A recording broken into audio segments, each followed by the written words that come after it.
Проявлять агрессию стыдно, стрёмно, фу, ты проявляешь свою агрессию, да ты агрессивный человек.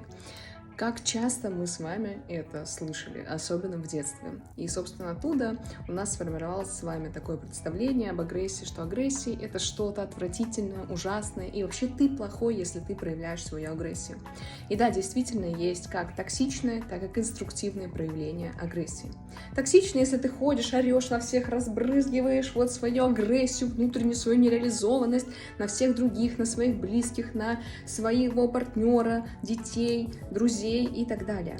Но есть конструктивное проявление агрессии, потому что в агрессии наши с вами деньги, секс, проявленность, заявить о себе, проявить свою силу, действия, отстоять свои личные границы и показать, как с вами можно, а как с вами нельзя. И вот это и есть здоровое проявление агрессии.